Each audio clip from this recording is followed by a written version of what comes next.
वो दौड़ते हुए पुलिस के पास पहुंचे और जैसे ही इंस्पेक्टर से कुछ कहने ही वाले थे कि इंस्पेक्टर ने कहा, पकड़ के थाने ले चलो उस भिखारी को। मैडम आप घर जाइए, ये पुलिस का मामला है। मुख्तार भाई के भाई पर हमला किया है इस भिखमंगे ने, इसकी सजा इसे बराबर मिलेगी। मगर इंस्पेक्टर साहब, उसने तो मुझे बचाया है। अभी शिप्रा कुछ कहती तभी उसकी चाची सरला ने उसे बीच में टोकते हुए कहा, एक काम कर, तू भी इसके साथ थाने चली जा, जेल में तोता मैना का खेल खेलती रहना। ऐसा बोलकर सरला शिप्रा का हाथ पकड़कर जबरदस्ती वहां से ले गई। पुलिस वाले ने उस भिखारी को पकड़ लिया, वो भी चुपचाप उनके साथ थाने चला गया। इंस्पेक्टर ने जैसे ही फिर से बेल्ट उठाई, थाने का दरवाजा धड़ाम से खुला। अगर अपनी नौकरी प्यारी है तो रुक जाओ इंस्पेक्टर, तुम जानते हो तुम किसे पकड़ लाए हो। हम सबकी वर्दी उतरवाओगे तुम। चलिए आपको हॉस्पिटल ले चलते हैं, बहुत चोट लगी है आपको। जय हिंद सर। ये भिखारी, इसने मुख्तार भाई के क्या मतलब सर? ये तो उस मंदिर का। कमिश्नर ने अपना मोबाइल निकालकर इंस्पेक्टर को कुछ दिखाया।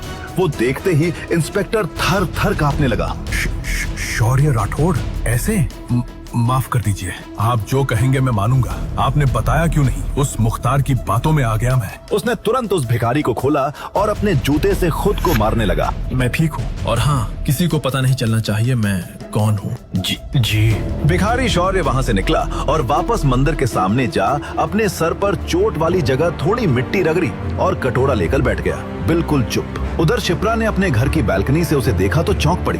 वो निकलकर उसके पास गई और कहा, आपको बहुत चोट आ गई मेरे कारण, मुझे माफ कर दीजिए, आप घर चलिए मेरे साथ। शौर्य ने कुछ नहीं कहा और चुपचाप उसके साथ उठकर चल दिया। जैसे ही वो लोग घर के दरवाजे पर पहुँचे, चाची सरला ने रास्ता रोक लिया। इस बदबूदार भिखारी को अंदर लाई तो तेरा सर होगा और मेरी जूती। इन सब का कारण तू है शिप्रा। किसने कहा था उस मुख्तार के भाई को झापड़ मारने को? चाची, जान बचाई है उसने मेरी। शोर शराबा सुनकर पूरा परिवार दौड़ा दौड़ा गेट पर आया। वहाँ का नजारा देखकर दादाजी दंग रह गए थे। सरला चाची बोले जा रही थी। अभी सरला आगे कुछ कहती कि दादाजी गरजे, सरला बस बहुत हुआ। उसकी जगह तेरी बेटी होती तो क्या तू उसका ब्याह उस गुंडे से कर देती? शिप्रा ने जो किया वो सही किया। अगर तुम्हें कोई दिक्कत है तो तुम घर छोड़कर जा सकती हो। इसे मॉल ले जाओ और इसके लिए कुछ अच्छे साफ कपड़े खरीदवा दो। सब ये सुनकर सन्न रह गए। सरला चाची चुपचाप अंदर चली गईं। दादाजी ने शिप्रा से उस भिखारी की चोट पर दावा लगाने को कहा और अपने पोते राहुल से कहा, जी दादाजी। थोड़ी ही देर बाद राहुल उस भिखारी शौर्य को बाइक पर बैठाकर मॉल ले गया। पहले तो वहाँ मॉल के गेट पर ही गार्ड ने भिखारी को देखते ही उसे रोक दिया, मगर फिर ये जानकर कि राहुल किस परिवार से है, उसे उस भिखारी के साथ अंदर जाने दिया। अंदर पहुंचकर राहुल ने उसे कुछ कपड़े दिलवाए और चेंजिंग रूम की तरफ ले गया। ये देखो, इसके अंदर जाकर तुम ये कपड़े पहनकर देख। और बात करते करते दरवाजा खोलकर देखते हुए अचानक राहुल की बोलती बंद हो गई। उसने जैसे ही एक दरवाजा खोला, अंदर से किसी लड़की के चीखने की आवाज आई, बचाओ। राहुल ने झट से सॉरी बोलकर दरवाजा बंद किया। वो लड़की दरवाजा बिना लॉक किए ही चेंज कर रही थी। उसने पीछे पलटकर देखा, भिखारी शौर्य किसी चेंजिंग रूम में घुस चुका था। राहुल वहां से बाहर आया। तभी एक हट्टे कट्टे पहलवान टाइप लड़के ने उसका रास्ता रोकते हुए कहा, क्यों बे, मेरी गर्लफ्रेंड का एमएस बनाता है? चुप, बिल्कुल चुप। कान पकड़ के मेरी गर्लफ्रेंड के सामने मुर्गा बन और कुकड़ू कू सॉरी बोल। क्या? वो दरवाजा अंदर से लॉक नहीं था। मैं सॉरी नहीं बोलूंगा, मेरी गलती नहीं है। तो ये ले। ऐसा बोलकर उस लड़के ने राहुल को मारने के लिए हाथ उठाया ही था कि किसी ने उसका हाथ पकड़ लिया। उसने पीछे पलटकर देखा तो चौंक पड़ा। है भिखारी मॉल में? तू अंदर कैसे आया बे? और रुक, तूने मेरा हाथ कैसे पकड़ा बे, सड़े हुए अंडे? ये तूने क्या किया हरामजादे?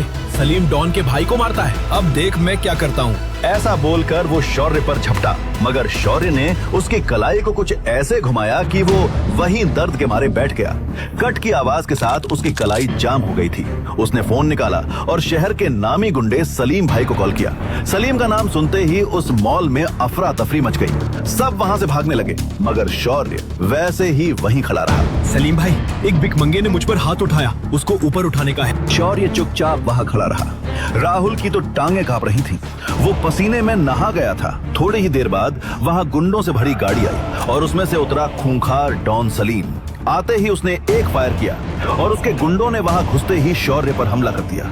मगर फिर वहां का सीन देखकर उन सब की आंखें बाहर निकल आई। 10 सेकंड में 10 गुंडे वहां जमीन पर पड़े धूल चाट रहे थे। सलीम भाई को अपनी आंखों पर भरोसा नहीं हुआ। वो उस भिखारी शौर्य के पास गया और कहा, तेरी हिम्मत कैसे हुई बे मेरे आदमियों पर हाथ उठाने की? नहीं नहीं नहीं, मैं तुझे मारकर अपने हाथ गंदे नहीं करूंगा। मैं तो इस लड़के को 6 इंच छोटा करूंगा। ऐसा बोलकर उसने वहीं खड़े राहुल को पकड़ लिया और उसकी गर्दन पर चाकू रख दिया। मगर तभी जो हुआ वो देखकर राहुल को अपनी आंखों पर भरोसा नहीं हुआ। अब तक जिस भिखारी जीजा को वो गूंगा समझता था वो बोला, सलीम, मुझे तुमसे कुछ बात करनी है। मुझसे तू बात करेगा? तुझ जैसे भिखमंगे पर मैं थूकूं भी नहीं। नहीं सुनेगा तो तेरा ही नुकसान होगा। सलीम ने कुछ सोचा और कहा, अच्छा ठीक है, बोल। ऐसे नहीं, तेरे कान में। अबे ओए, खेल चल रहा है क्या इधर? ये लड़का तो गया, उसके बाद कुछ हुआ तो उसका जिम्मेदार मैं नहीं होऊंगा। सलीम सोच में पड़ गया, फिर बोला, ठीक है, आप बोल कान में। भिखारी शौर्य उसके पास गया और उसके कान में कुछ कहा। वो बात सुनते ही सलीम के हाथ पैर सुन्न हो गए। राहुल उसके हाथ से छूट गया। वो अपने भाई की तरफ मुड़ा और कहा, जावेद भाई, अपनी गर्लफ्रेंड को बोल इनके सामने मुर्गी बनकर कुकड़ू को सॉरी बोले। ऐसा बोलकर वो डर के मारे वहीं बेहोश हो गया। सब ये नजारा देखकर हैरान थे। वो हत्ता कट्टा लड़का जावेद, जो अब तक अपने डॉन भाई के नाम पर उछल रहा था, पसीने पसीने हो गया था। शौर्य ने राहुल का हाथ पकड़ा और वहां से निकल गया। बीच रास्ते में राहुल ने उससे पूछा, वो इतना बड़ा डॉन सलीम, क्या कहा तुमने उसके कान में कि वो घबरा गया? शौर्य उसका सवाल सुनकर भी चुप रहा और सामने की तरफ देखता रहा। राहुल ने फिर कहा, देखो अब ये सब नाटक करके कोई फायदा नहीं, मुझे पता है तुम बोल सकते हो। शौर्य ने राहुल के सवाल का जवाब दिए बिना कहा, घर में किसी को भी इस घटना के बारे में मत बताना। क्या मतलब? मैं तुमसे कुछ पूछ रहा हूँ, तुमने ये सब कैसे किया? क्या कहा तुमने उस डॉन को कि वो रोने लगा? वो सब छोड़ो, तुम्हें पता है ना सलीम भी मुख्तार का ही आदमी है। अगर तुमने घर में इस घटना के बारे में बताया तो लोग समझेंगे मुख्तार के लोग तुम्हारे परिवार के पीछे पड़े हैं और फिर तुम्हारा कहीं भी निकलना बंद भी करवा सकते हैं। नहीं, मुझे अपनी आजादी प्यारी है, मैं किसी से कुछ नहीं कहूँगा। जब वो लोग घर पहुंचे तो सबने उसे उन्हीं भिखारी वाले कपड़ों में देखा तो चौंक पड़े। दादाजी राहुल को डांटने लगे। तभी शौर्य बोला, उसकी कोई गलती नहीं है, वहाँ मॉल में मुझे घुसने ही नहीं दिया। वैसे भी मैं अच्छे कपड़े पहनूंगा तो कोई मुझे भीख नहीं देगा। भिखारी जमाई शौर्य को बोलता देखकर राहुल को छोड़कर बाकी सारे लोग हैरान रह गए। शिप्रा ने चौंक कर पूछा, तुम बोल सकते हो? तो तुम शादी के दिन गूंगे क्यों बने हुए थे? वो मुख्तार के सामने आप जैसे बड़े लोग कुछ नहीं पा रहे थे, तो मैं तो एक भिखारी हूँ। अचानक मेरे साथ जो हुआ उससे मेरा दिमाग सुन पड़ गया था। उसकी ये बात सबको सही लगी। आखिर एक भिखारी मुख्तार जैसे डॉन के सामने क्या बोल सकता था? तभी दादाजी बोले, ठीक है, सारा शहर जान चुका है शिप्रा की शादी तुम जैसे भिखारी से हुई है। हम तुम्हें मंदिर में भीख मांगने के लिए नहीं छोड़ सकते। तुम यही रहोगे, हमारे नौकरों के कुछ पुराने कपड़े होंगे, तुम वही पहन लो। ये सब सुनकर शिप्रा की माँ और चाची ने बुरा सा मुंह बना लिया। मगर पिताजी, ये भिखारी हमारे घर में। जब तक शिप्रा तलाक के लिए मान नहीं जाती, हमें ये करना ही होगा। ये नौकरों के साथ रहेगा, बाहर किसी को कुछ पता नहीं चलना चाहिए। दादाजी की बात सबको माननी ही पड़ी। वो भिखारी हस्बैंड शौर्य वही शिप्रा के घर के नौकरों के कमरे में रहने चला गया। अगली ही सुबह शिप्रा अपने फोन पर पैनिक होकर किसी से बात करते हुए निकली। नहीं अनिश, तुम ऐसा नहीं कर सकते।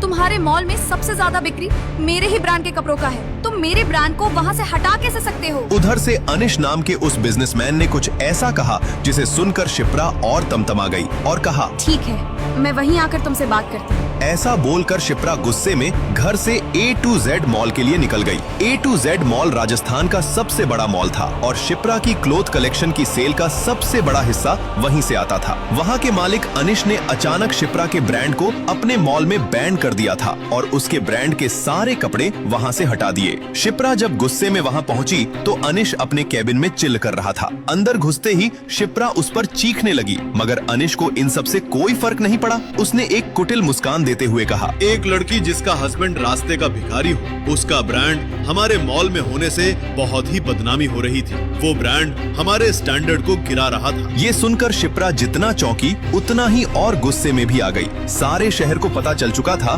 बलवंत राय की पोती की शादी एक भिखारी से करवा दी गई थी। वो गुस्से में बोली, मेरी प्राइवेट लाइफ से मेरे ब्रांड का क्या लेना देना? मेरा ब्रांड इतना पॉपुलर है, कपड़े इतने अच्छे हैं कि मार्केट में आते ही खत्म हो जाते हैं। तुम उसे ऐसे किसी बेकार के कारण से यहाँ से नहीं हटा सकते। आखिर तुम चाहते क्या हो? अनीश ने ऊपर से नीचे तक शिप्रा को गंदी नजरों से देखा और कहा, वैसे एक रास्ता है। कौन सा रास्ता? वो रास्ता मेरे बेडरूम से होकर जाता है। ये सुनते ही शिप्रा सर से पांव तक कांप उठी। वो तमतमाते हुए आगे बढ़ी और अनीश को एक जोर का झापड़ लगाया। अनीश गुस्से में आ गया मगर मुस्कुराते हुए कहा, अरे जाने मन, सिर्फ तुम्हारे ब्रांड को जरा ही नहीं बल्कि इसके बदले मैं तुम्हें पैसे भी दूंगा। ऐसा बोलकर अनीश ने अपनी जेब से 1 रुपए का सिक्का सिक्का निकाला और शिप्रा की तरफ फेंक दिया। एक भिखारी की बीवी के लिए 1 रुपया तो काफी होगा। शिप्रा गुस्से और शर्म के मारे वहाँ से निकल गई। वो घर पहुँची तो देखा उसकी माँ उस भिखारी दामाद से पोंछा लगवा रही थी। उस भिखारी को अपने सामने देखकर उसका गुस्सा और बढ़ गया। शिप्रा की माँ ने जब उसे इतने गुस्से में देखा तो पूछा, क्या हुआ शिप्रा बेटा, क्या कहा उस अनीश ने? शिप्रा ने अपनी माँ को सारी बात बताई। ये सुनकर उसकी माँ ने गुस्से में उस भिखारी दामाद को लात मारते हुए कहा, सब इस भिखमंगे की वजह से हुआ है, भाग यहाँ से, राहु केतु की औलाद। शिप्रा का भिखारी पति वहाँ से उठकर चुपचाप चला गया। अपने कमरे में जाकर उसने राय मेंशन के बूढ़े नौकर से उसका फोन मांगा और कहीं कॉल किया। थोड़ी ही देर बाद शिप्रा का फोन बजा। उसने देखा ये अनीश का फोन है। अनीश का फोन? इसकी मैं अभी बंद बजती हूँ। हेलो। मगर उधर से अनीश जो बोला वो सुनकर शिप्रा को अपने कानों पर विश्वास नहीं हुआ। अनीश रो रहा था और बोल रहा था, शिप्रा, मुझे माफ कर दो, मैं बर्बाद हो गया, सड़क पर आ गया मैं। क्या किया तुमने मेरे साथ? शिप्रा कुछ समझ नहीं पा रही थी। अनीश ये सब क्या बोल रहा है? अभी वो कुछ बोलती उसके पहले ही शिप्रा को फोन पर अनीश की पिटाई की आवाज सुनाई दी और फिर फोन कट गया। उसने जल्दी से टीवी ऑन करके न्यूज लगाया। उसमें ब्रेकिंग न्यूज देखकर वो चौंक पड़ी। Breaking news! आज अचानक राजस्थान के सबसे बड़े मॉल A to Z के शेयर्स 0 रुपए पर आ गए और अगले 2 सेकंड में ही ऑल्को बिग बुल मॉल्स लिमिटेड ने उसे सिर्फ 1 रुपए में खरीद लिया। अरबपति बिजनेसमैन अनीश 2 सेकंड में बना भिखारी। बिग बुल दुनिया की सबसे बड़ी फैशन डिजाइनिंग और मॉल की कंपनीज में से एक थी। इंग्लैंड, जर्मनी, स्विट्जरलैंड, पेरिस जैसे बड़े बड़े देशों में वो पॉपुलर ब्रांड था। शिप्रा ये न्यूज सुनकर समझ गई कि ये पूरा कांड बिग बुल द्वारा जानबूझकर करवाया गया है। मगर बिग बुल ने ऐसा क्यों किया? आखिर अनीश शिप्रा से फोन करके माफी क्यों मांग रहा था? वो समझ नहीं पा रही थी इन सब के पीछे कौन था। अभी वो इन सब सोच में पड़ी थी कि तभी उसका फोन फिर बजा। कोई अननोन नंबर था। उसने फोन उठाया। हेलो। उधर से कॉल करने वाले की बात सुनकर शिप्रा बेहोश होते होते बची। शिप्रा मैम, बिग बुल आपके क्लॉथ ब्रांड में 100 करोड़ रुपए लगाना चाहती है। साथ ही बिग बुल के दुनिया भर के आउटलेट में आपके ब्रांड के कपड़े लगाए जाएंगे। आप बिग बुल के ऑफिस आकर कॉन्ट्रैक्ट साइन कर लीजिए। शिप्रा ये सुनकर खुशी से पागल हो गई, मगर अब वो और ज्यादा कंफ्यूज हो रही थी। ये तो पक्का कोई करवा रहा है, मगर कौन और क्यों? और अनीश के कैबिन में जो हुआ वो तो मैंने सिर्फ मॉम को बताया, तो ये सब किसे और कैसे पता चला? तभी शिप्रा कुछ सोचकर चौंक पड़ी। वो भिखारी? जब मैं मॉम को सारी बात बता रही थी तब तो उस वक्त वहाँ सिर्फ वही था। ओह, मैं भी क्या सोच रही हूँ। वो भिखारी है, वो ये सब नहीं कर सकता, मगर कौन? घर में जब सबने ये न्यूज सुनी तो सबकी खुशी का ठिकाना नहीं रहा। पिछले कुछ दिनों में ये पहली खुशी की बात घर में आई थी, और वो भी ऐसी खुशी जो किसी ने सपने में भी नहीं सोचा था। दादाजी ने ऐलान किया, शिप्रा के इस अचीवमेंट के लिए आज शाम में हमारी तरफ से पार्टी। सभी पार्टी की तैयारी में लग गए। दादाजी अपने कमरे में पहुँचे ही थे कि तभी दादाजी के फोन की घंटी बजी। उस पर लिखा नाम देखकर उनका चेहरा पीला पड़ गया। मुख्तार ने फिर फोन किया था। उन्होंने डरते डरते फोन उठाया तो दूसरी तरफ से मुख्तार बोला, बलवंत राय, कैसा लग रहा है एक भिखारी को दामाद बनाकर? तुम क्या चाहते हो? एक तो तुमने शिप्रा की शादी जबरदस्ती उस भिखारी से करवा दी, उसके बाद भी तुम्हारे उस गुंडे भाई ने फिर से मेरी पोती को छेड़ा। हमने दर्द दिया है, हम ही दवा देंगे। अपनी पोती को बोलो मेरे भाई पर से केस वापस ले ले, फिर कोई तुम्हारी फैमिली को कभी परेशान नहीं करेगा। एक काम कर, आधे घंटे में मुझे होटल राजकमल में मिलो, मैं बताता हूँ क्या करना है। ये सब बातें सुनकर राय फैमिली में अफरा तफरी मच गई। पता नहीं मुख्तार नाम का वो गुंडा अब क्या करने वाला था।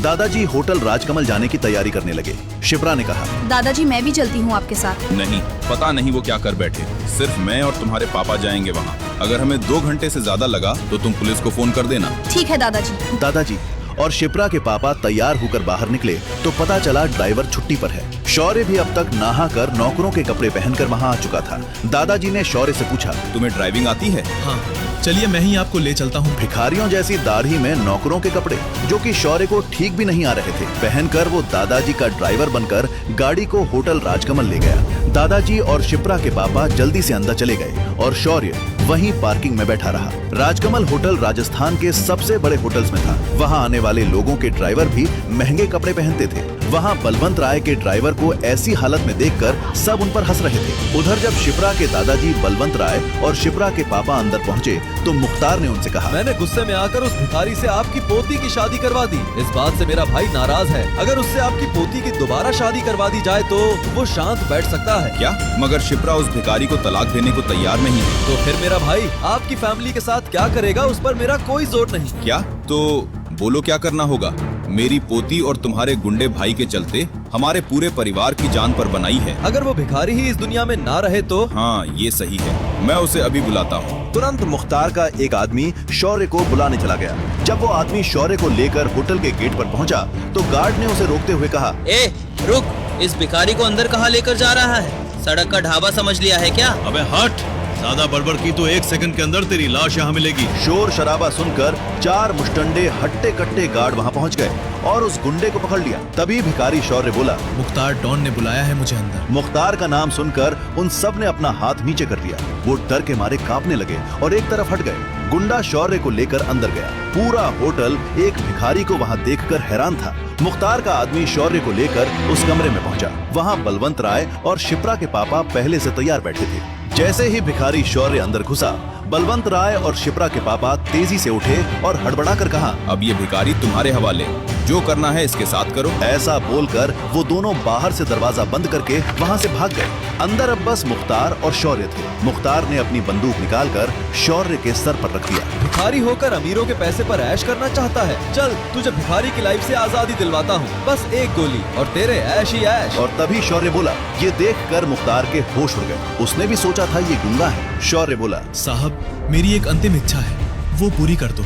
मुझे बस एक फोन करने दो। अच्छा, तेरे पास भी फोन करने के लिए रिश्तेदार हैं? सही है भाई, चल कर ले अपनी अंतिम इच्छा पूरी। ऐसा बोलकर मुख्तार ने अपना फोन भिखारी शौर्य को दे दिया। शौर्य ने फोन लिया और एक नंबर डायल किया और बस एक मिस कॉल देकर फोन कट कर दिया। मुख्तार ये देखकर हंसने लगा। अबे ये तुझ जैसे भिखमंगे का फोन नहीं है कि मिस कॉल दे। मुख्तार डॉन का फोन है, मुख्तार डॉन का। कर ले बात, तेरे पास बस 1 मिनट है। अभी मुख्तार डॉन अपनी बात भी पूरी नहीं कर पाया था कि तभी वहाँ आसमान में हेलीकॉप्टर्स की आवाज गूंजने लगी। होटल के सामने धुल का गुबार छा गया। मुख्तार चौंक पड़ा। हेलीकॉप्टर्स! ये किसने बुलाया? ए भिखारी, किसे मिस कॉल दिया था तूने? कौन है तू?